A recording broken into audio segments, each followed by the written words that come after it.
Hello and welcome to Natasha Explains It All.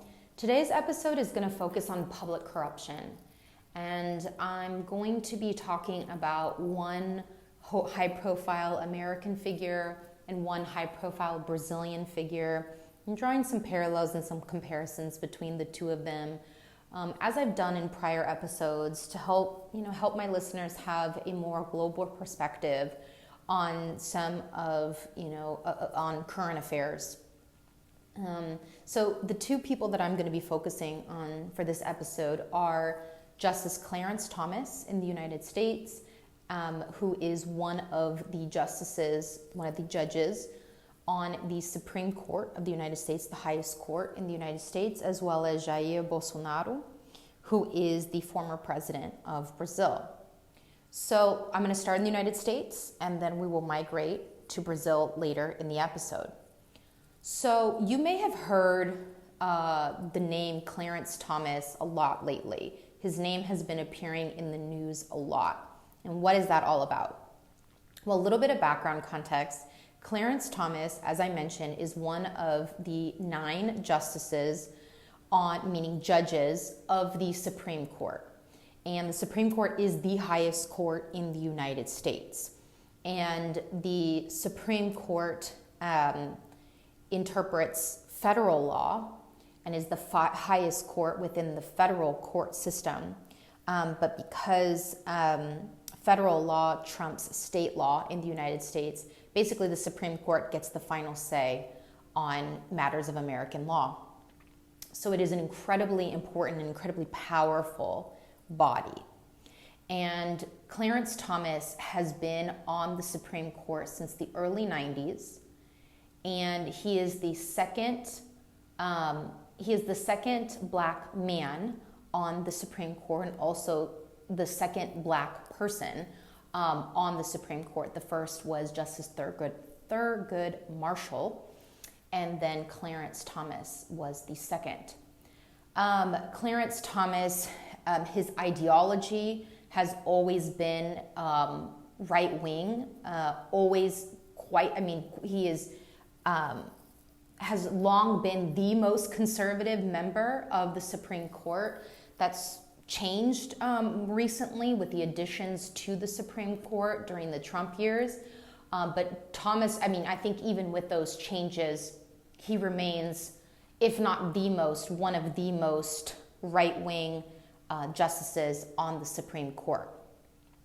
Now, Thomas has been making the headlines recently because he has failed to disclose that for decades he has been receiving all paid vacations by someone named Harlan Crow. And Harlan Crow is a billionaire who is also a key GOP donor. And by GOP, I am referring to the Republican Party. The GOP is another moniker for the party that stands for Grand Old Party. So the GOP meaning the Republican Party. And this person, Harlan Crow, who again is a billionaire, he's one of the top donors for Republican campaigns and Republican causes, has been funding extremely luxurious vacations for Clarence Thomas and his wife, Ginny Thomas, for decades. And Thomas hasn't disclosed these. And these vacations and trips include traveling on private jets and private yachts and private vacation homes. There were reports that one of these trips alone cost something to the tune of $500,000. And Thomas didn't pay for any of that. These were gifted by this person who is obviously trying to buy access and influence to someone who wields enormous power over the course of American law. Now, the problem here, that in itself sounds problematic, right? And I think if that were to happen in any other industry, people would be like, well, clearly this person is trying to buy access, right? They're trying to buy influence. Here, with the Supreme Court, Clarence Thomas, as a justice on the Supreme Court, is required to disclose gifts that he receives. There are certain financial disclosures that that justices of the Supreme Court are required to disclose for obvious reasons, right? We want to avoid conflicts of interests. We want people who are supposed to be arbiters of the law to not be unduly influenced by the people who bring cases before them. And this is a clear conflict of interest because someone like Harlan Crow is very much a funder of the type of right-wing causes that bring cases before the Supreme Court. And even just the appearance, right, of that conflict of interest is very detrimental to the public's faith in the Supreme Court as being any type of neutral arbiter. And the issue with Harlan Crow is there's so many layers to it. So not only has Justice Thomas failed to disclose that this person has been paying for him and his wife to go on these super luxurious vacations for decades, and he hasn't disclosed, these gifts, right? These gifts that are clearly designed to buy influence and access. Harlan Crow and his wife only began to cultivate this, what they call friendship, after Justice Thomas was appointed to the Supreme Court in the early 90s. So it's not like they've been, childhood friends and they've known each other before Thomas had enormous influence over American law.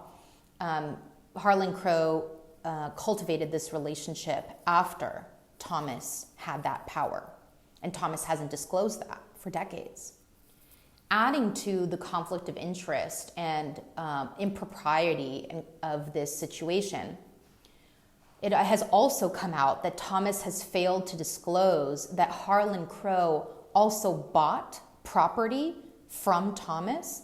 He bought Thomas's childhood home as well as some adjoining plots of land, including the home that Justice Thomas's mother lived in for decades after the purchase of that property, and to some reports still lives there.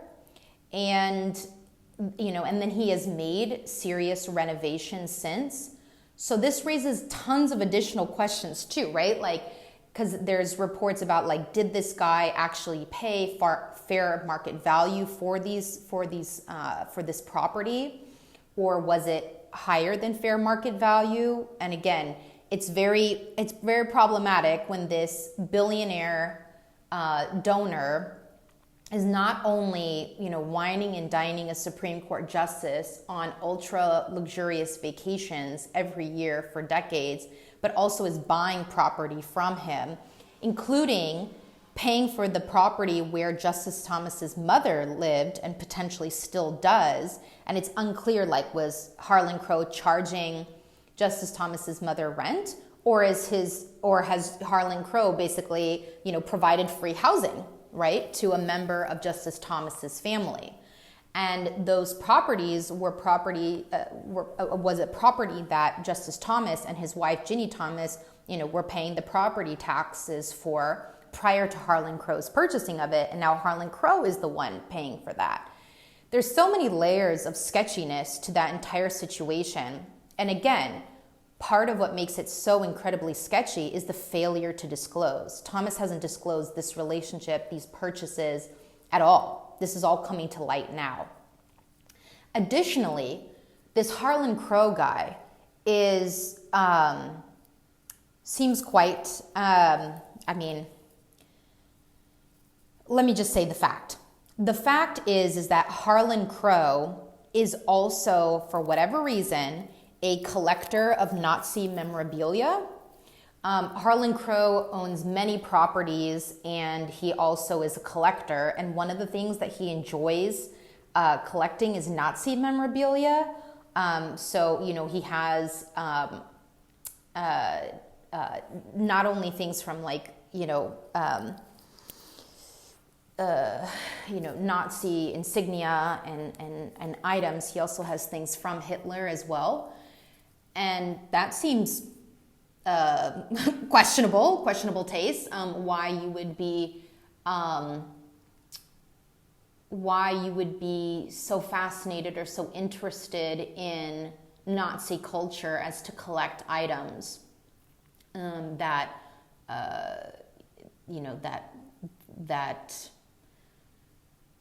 capture that history. And I'm trying to be very judicious in what I'm saying, but don't think the average person is going around collecting Hitler memorabilia for fun.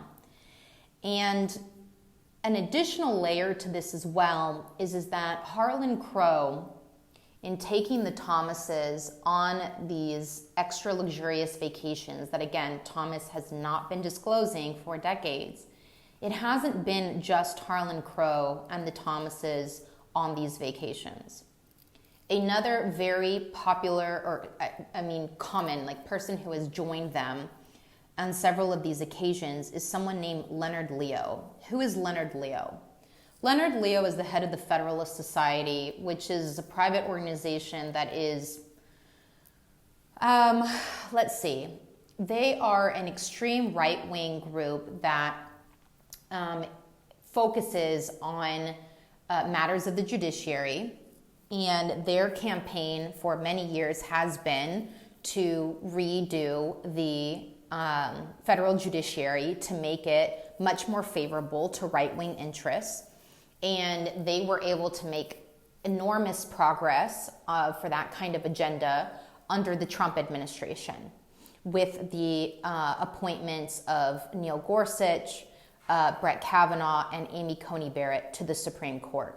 All three of those candidates were backed by Leonard Leo and various dark money front organizations, meaning that there's these various PACs and other organizations where you don't know who's actually donating to them and where the money is coming from.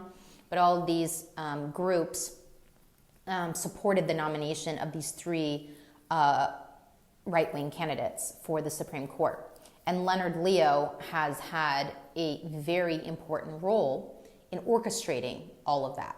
So Leonard Leo is also one of these figures that is vacationing with the Thomases, as well as Harlan Crow.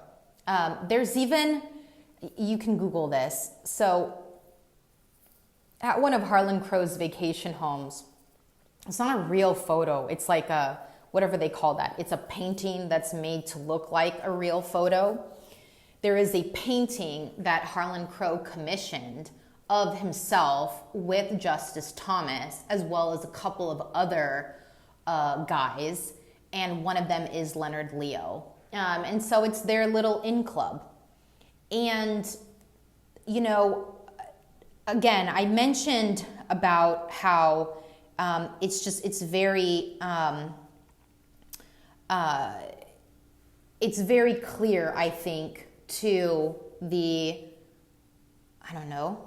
general public that seems to create some type of conflict of interest, to have someone who, again, is a billionaire donor to right-wing causes, who's clearly using his money to influence the course of American politics and American law, and that he cultivated this relationship with the Thomases after Thomas became a Supreme Court justice.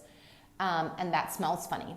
And the impropriety of that really taints public confidence in the Supreme Court.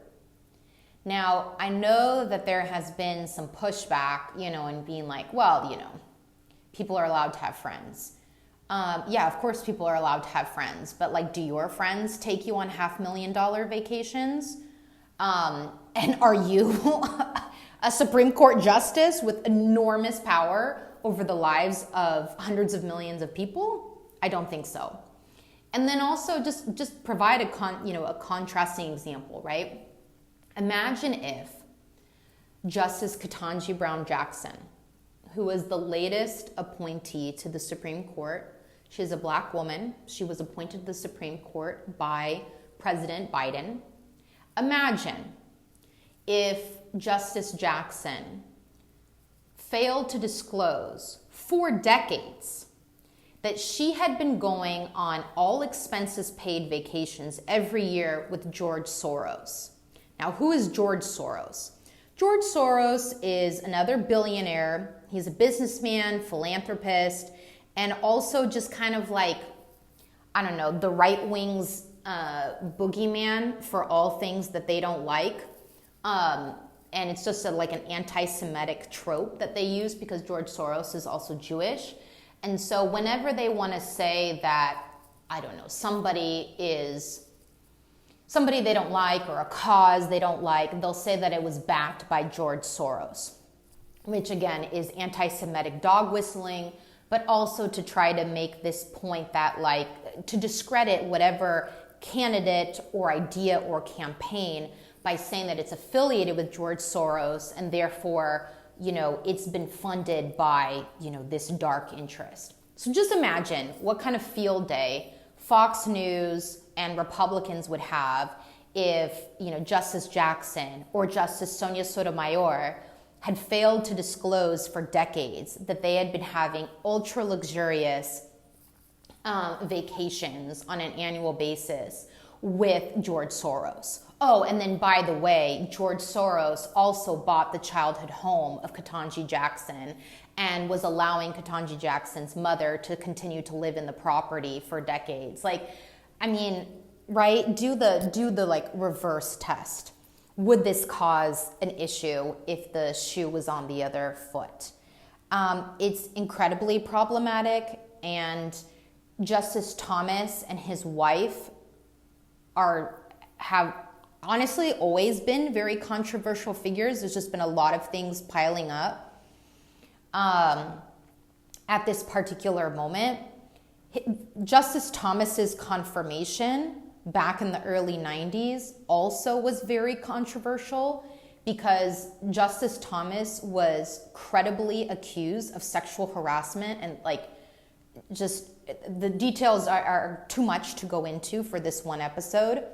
But if you are unfamiliar with who Anita Hill is and the process by which Justice Thomas was confirmed to the Supreme Court, I do encourage you to do some of your own research. But Justice Thomas was credibly accused of sexually harassing Anita Hill, who used to work with Justice Thomas before he was on the Supreme Court. And in very scary parallels to how the Kavanaugh hearings went, Anita Hill was called to Capitol Hill and had to testify before Congress, and you know, it was just an entire panel of white men, including Joe Biden, who was a senator at the time, so it's such a small world. And she was completely discredited, and there was lots of misogynoir going on there. And if you're unfamiliar with the term misogynoir is a combination of the word misogyny.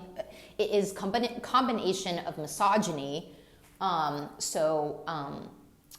hatred of women, sexism towards women, plus it being directed at a black woman, because Anita Hill is a black woman. She's still alive. You know, she was discredited, and they did not take her testimony seriously, and you know, Justice Thomas was confirmed to the Supreme Court. And his wife, Ginny Thomas, has also been the subject of enormous controversy for a long time as well, because she is incredibly active in right-wing circles, and including around January 6th, including the insurrection on Capitol Hill on January 6th of 2021. Ginny Thomas has lots of ties to January 6th. It is my understanding that she helped finance some of the groups that went to the Capitol and attacked the Capitol. She has spoken out and helped organize.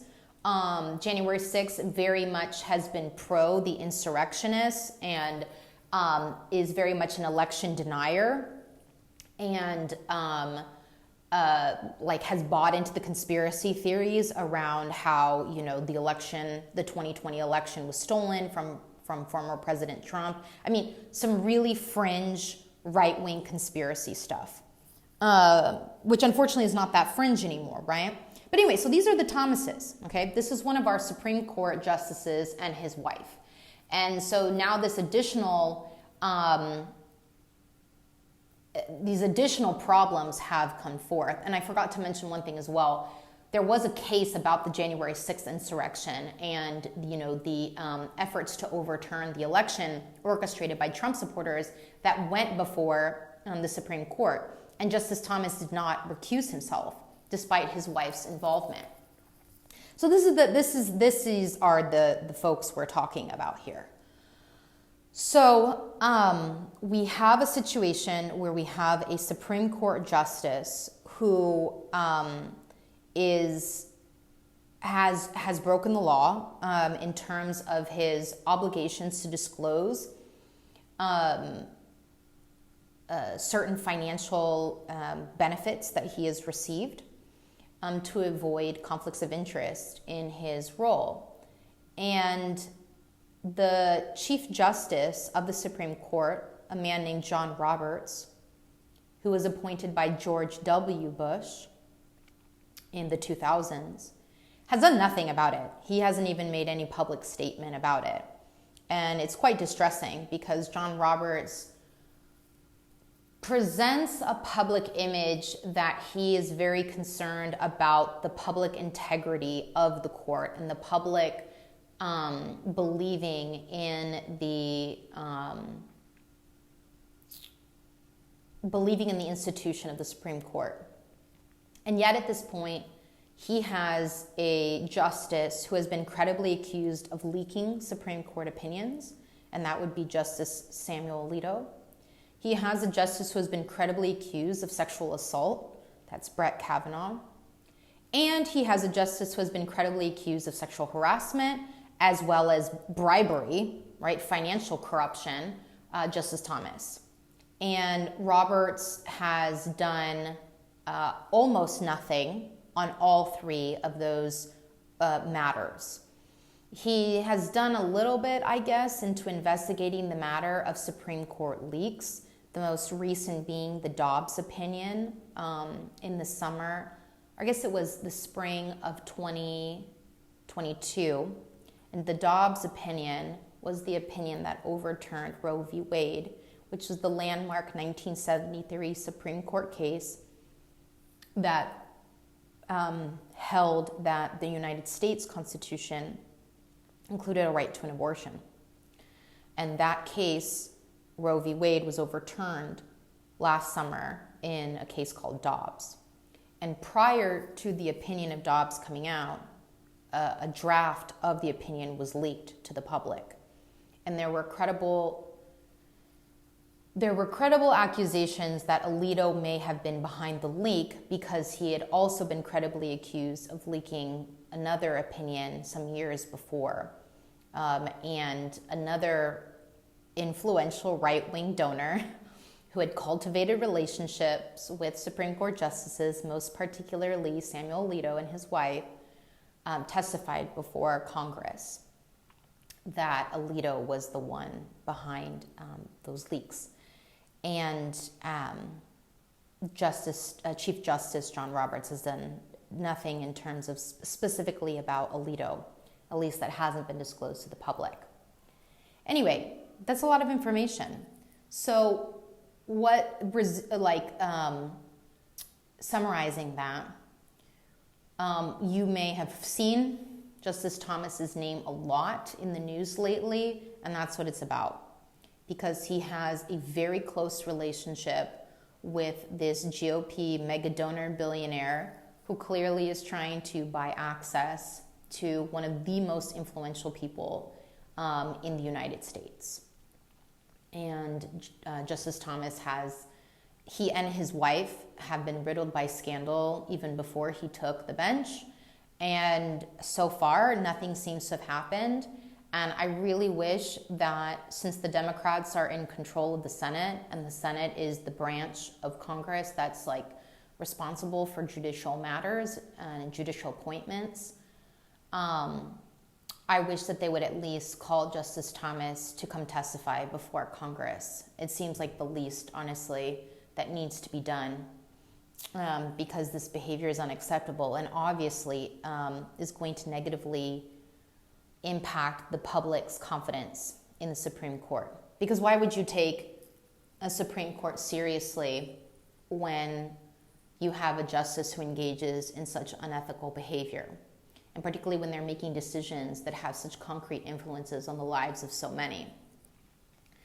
And where I want to transition from there into talking about what's going on in Brazil is talking about the makeup of the Supreme Court. And one thing I have tried to emphasize in prior episodes is that, I think in the United States, there is often a tendency to think that, the American way is the only way, or it's the best way, or the right way. And, it's just not the case. There's so many different ways to organize society, and including within just, democracies, within societies that are, healthy and successful and prosperous societies. We can look at the Supreme Court as an example of that. So, for example, as I mentioned, the Supreme Court of the United States has 9 people, and they are appointed for lifetime appointments. And so most of the time, people on the Supreme Court stay on the Supreme Court until they die. And that's happened with some of the more recent justices, including Ruth Bader Ginsburg, as well as Antonin Scalia. They were 2 justices on the Supreme Court who stayed on the bench until they died. Less commonly, you'll have Supreme Court justices who step down, as happened with Anthony Kennedy during the Trump administration, which still has a lot of unanswered questions. That could be its own episode as to why he stepped down then, particularly because of, I won't get into it with this episode, but there definitely are some questions about ties between the Trump administration and why Justice Kennedy stepped down at that particular time. So, the Supreme Court of the United States has 9 justices. That is not written into the United States Constitution. There's no specific number of Supreme Court justices that need to sit on the Supreme Court, and the exact number has fluctuated over U.S. history. And they are appointed for life. Now, that isn't the case in many other countries. And so to provide Brazil as a contrasting example as we transition into talking about what's going on in Brazil, the Supreme Court of Brazil has 11 members. And while they're not appointed for life, there is a mandatory retirement age of 75. And I looked it up that Canada has the same thing, interestingly enough. Canada also has, there aren't set terms for their Supreme Court, but they also do have a mandatory retirement age of 75.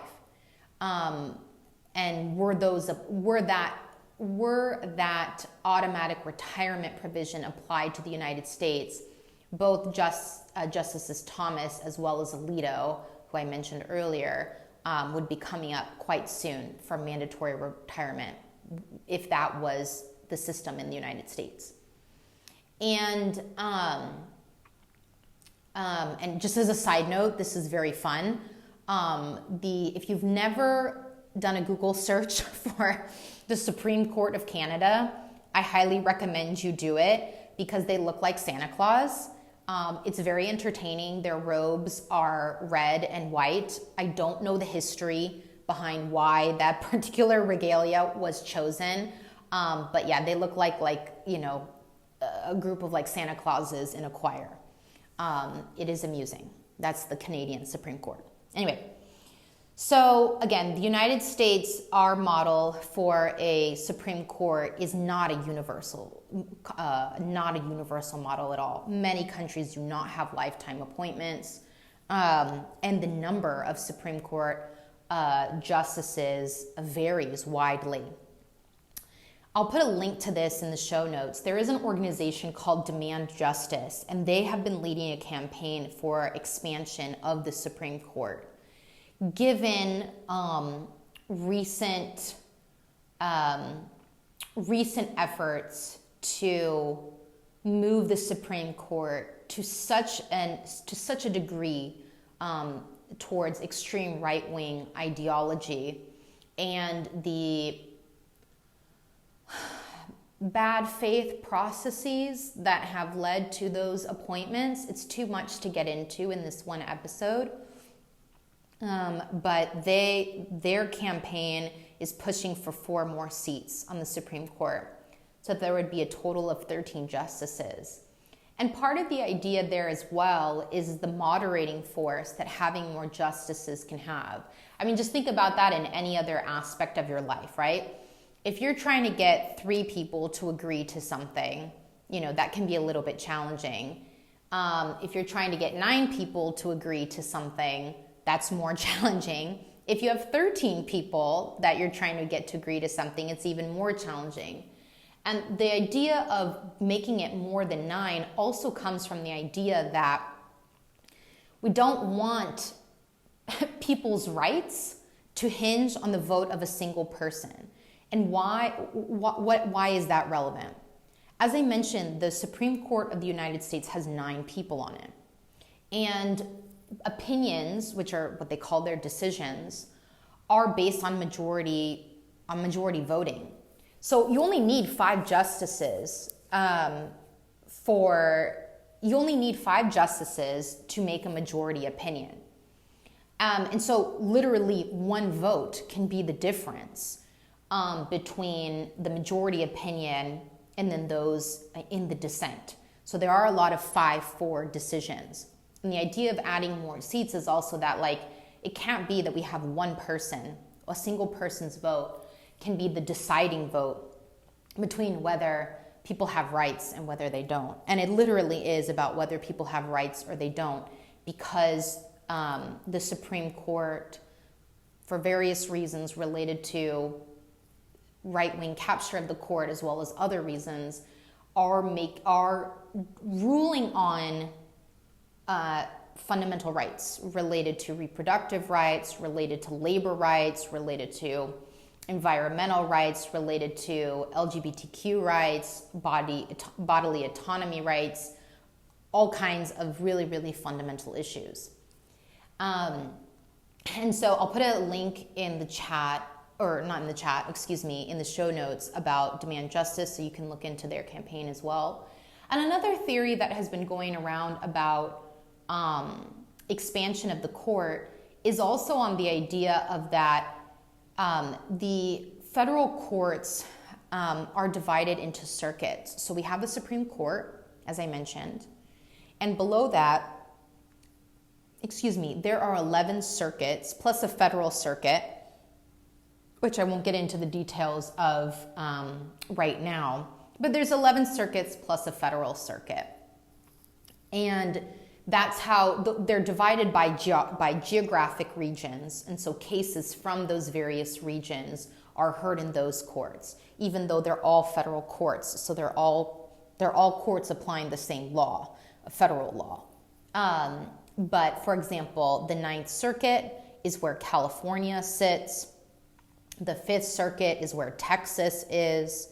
Those are just, Florida is in the 11th Circuit. Those are just kind of a couple of examples. So anyway, our federal court system is divided into 11 circuits plus the federal circuit. And so there's also this idea there should be a justice per circuit at a minimum, which would be more than the 9 that we currently have.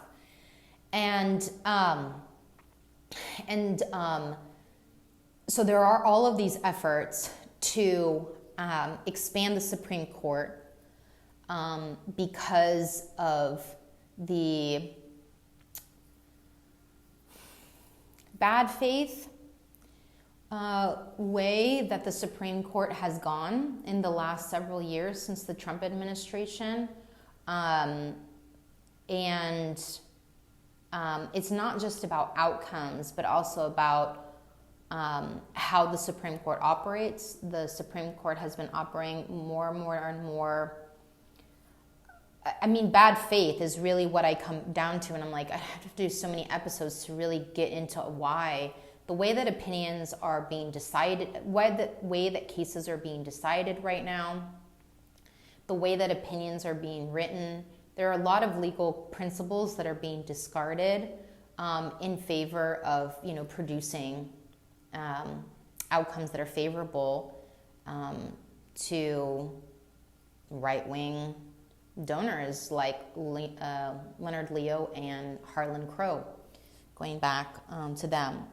I'll also include in the show notes a link to the Twitter account of Steve Vladeck.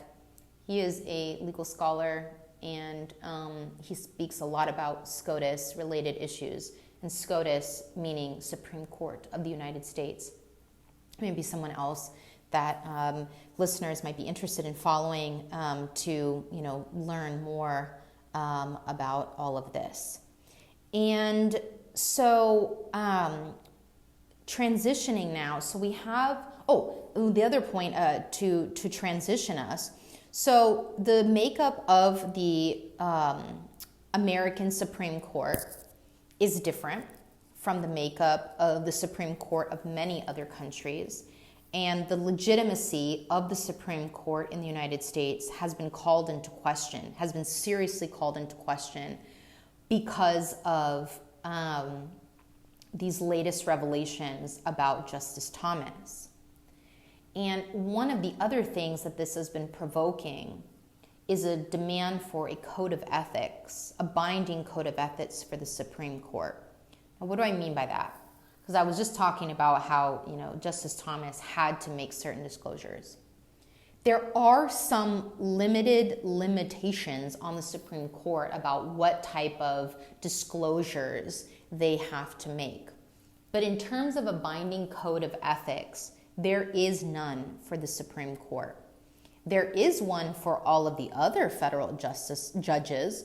There is one for all of the other federal courts, but not for the Supreme Court. And interestingly, in Brazil, it's the same setup.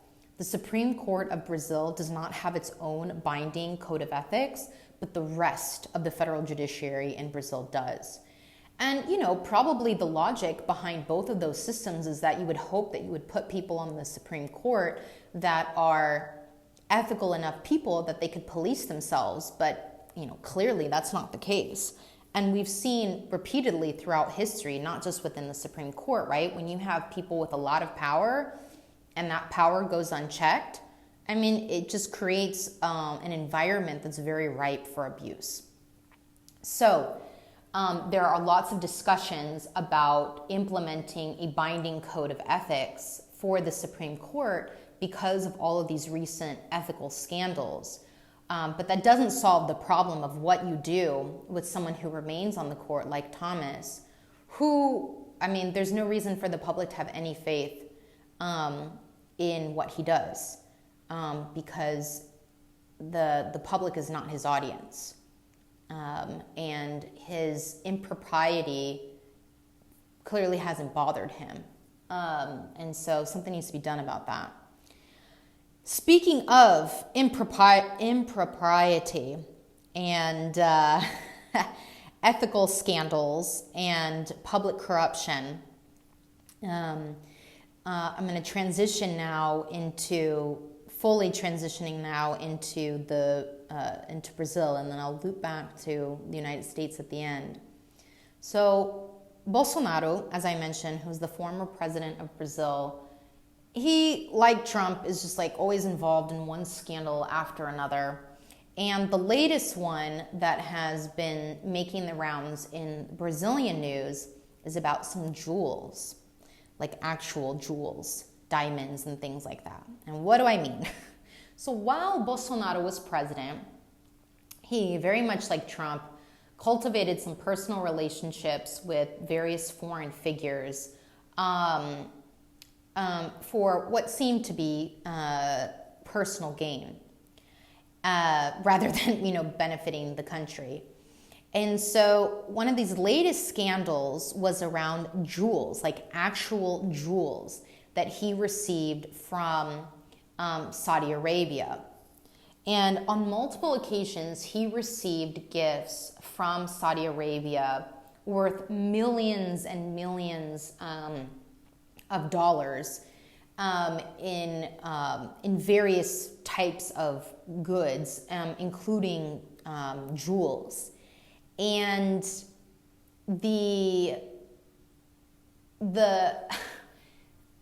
what was one of the aspects of this jewel scandal, and like why it's actually a scandal, is that Bolsonaro had one of his ministers, the Minister of Energy is Bento Albuquerque, this guy named Bento Albuquerque, who's also a military guy, bring back these jewels in a backpack on his way back from Saudi Arabia into Brazil. And the customs people stopped him and ended up seizing the jewels because this was all done wrong. Because basically the rule is that normally, right, dignitaries and heads of states of other countries will often give presents to other heads of state. But normally this is done in a very open and transparent way, and they do a ceremony, right? And there's media there, and it's all official. And then those presents become part of the official patrimony, right? It becomes part of the belongings of the country. But this is not what Bolsonaro was attempting to do. He was attempting to have these millions of dollars worth in diamonds and other jewels part of his personal belongings. But if that's the case, you actually have to pay taxes on it. And it's very high. It's 50% of the value of the thing you have to pay a tax on if you're going to incorporate that into the personal property of Bolsonaro. But he literally was trying to avoid that by having one of his ministers put this in a backpack and just go through the nothing to declare line at the airport. And so the jewels were seized, and on the same day that Bolsonaro's Minister of Energy, Bento Albuquerque, was trying to smuggle in millions of dollars worth of diamonds for Bolsonaro into Brazil, Bolsonaro was meeting with was at the house of the ambassador for Saudi Arabia in Brasilia, which is the capital of Brazil, negotiating the sale of a refinery in Brazil. And this refinery did belong to Petrobras. And why does this matter? Okay, and what's Petrobras? This episode is definitely covering a lot of stuff. So Petrobras is a state-owned energy company. And they oil is one of their main products, and they refine oil. And Petrobras is very, very important in Brazilian politics. And again, it is a state-owned company. And obviously, there are a lot of foreign nations and foreign interests who would love to privatize, right, this state-owned company so that they can make money, rather than Brazil maintaining autonomy over its energy supply.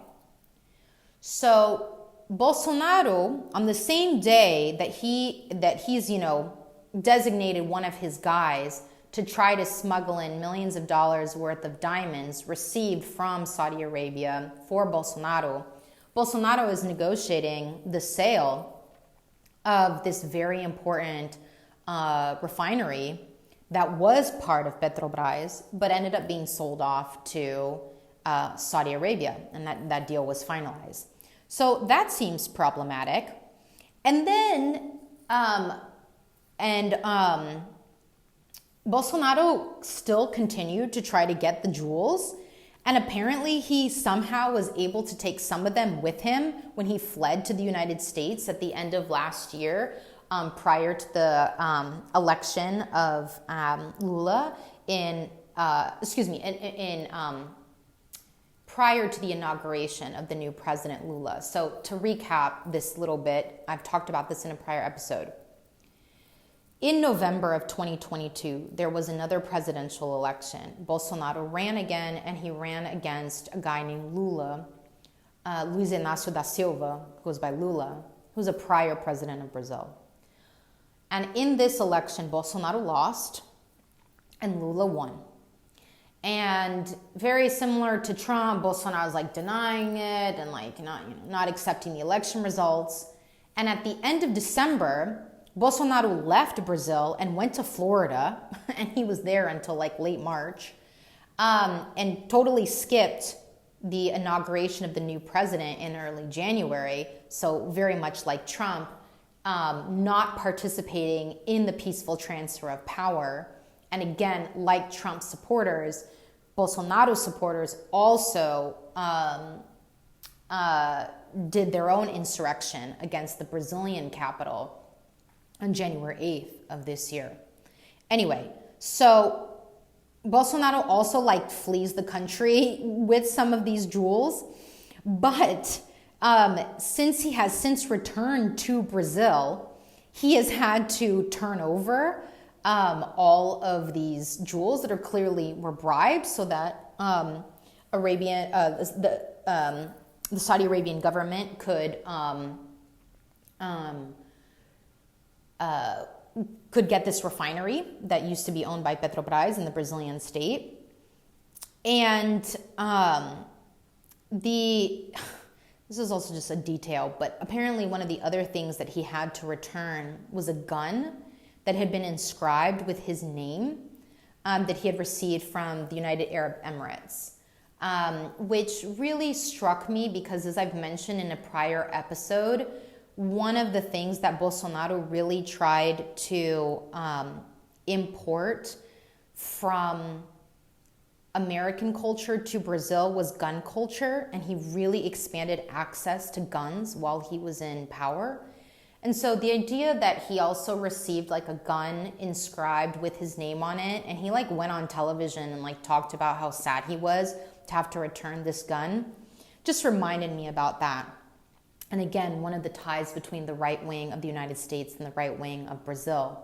Anyway, so this dude has to return all of these things that he wanted to,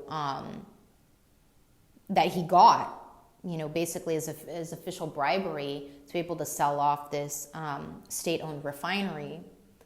And what is so interesting about this, and to me feels like another parallel to Trump, is that Bolsonaro campaigned in his first election about being the anti-corruption candidate, the anti-establishment candidate, because the party that had been in power prior to him, PT, Partido Trabalhista, the Workers' Party, Labor Party, which is Lula's party, had been mired in various corruption scandals.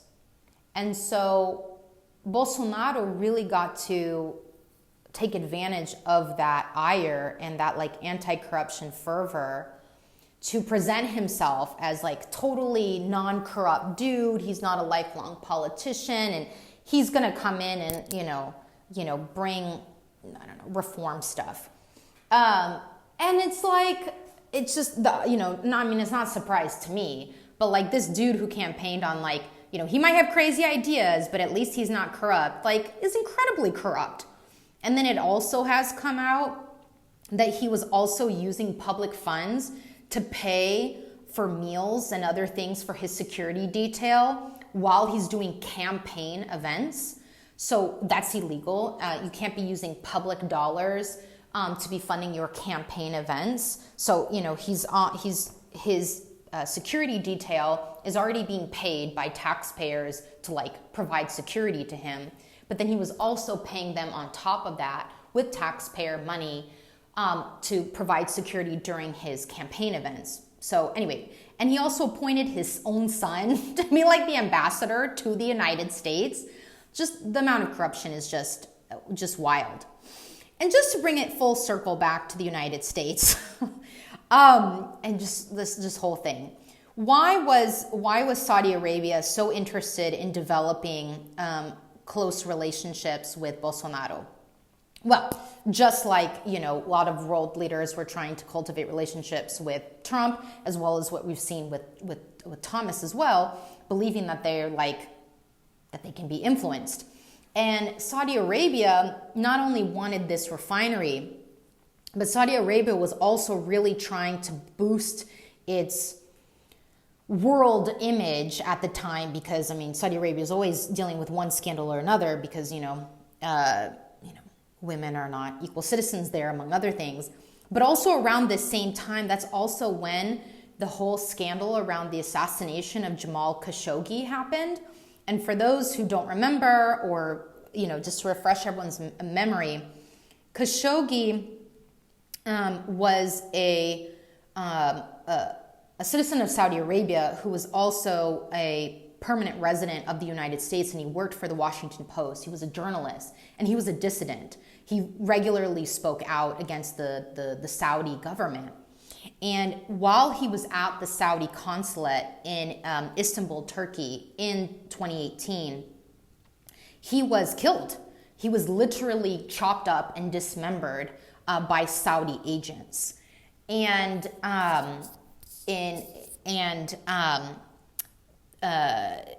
this was a horrific scandal, and Saudi Arabia is working on boosting its public image after this gruesome assassination of a high-profile journalist who was a outspoken critic of the Saudi regime. And so Saudi Arabia has tried to develop close ties with the Bolsonaro regime in this effort to promote its public image, because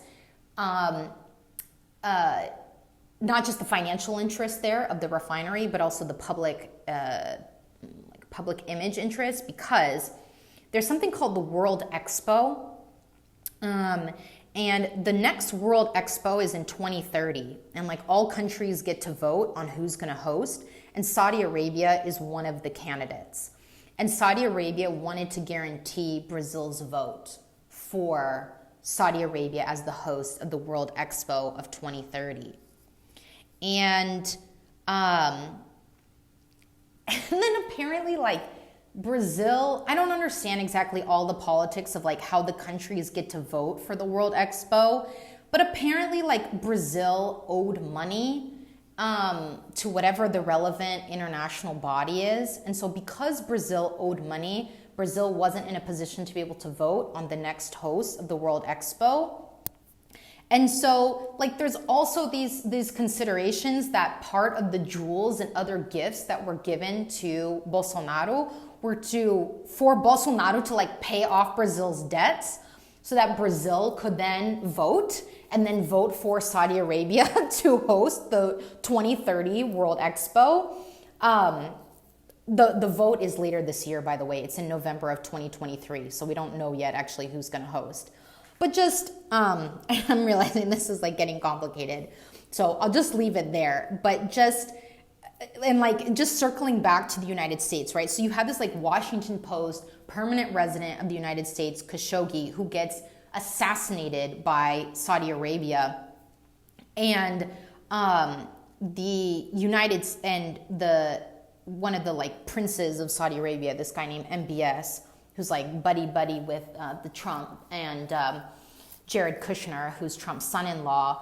The United States, even under the Biden administration, has said that they're not going to do anything about Khashoggi's assassination. They're not going to take action against MBS, and that is just it's whole other thing about how governments around the world, or the United States has definitely taken the position over and over again that they don't want to hold heads of state and other high-profile people from other countries accountable, or say that they, should, that the MBS, should be held accountable, in American courts for his role in the assassination of Khashoggi, because they don't want their own people to be able to be held liable in the tribunals of other countries.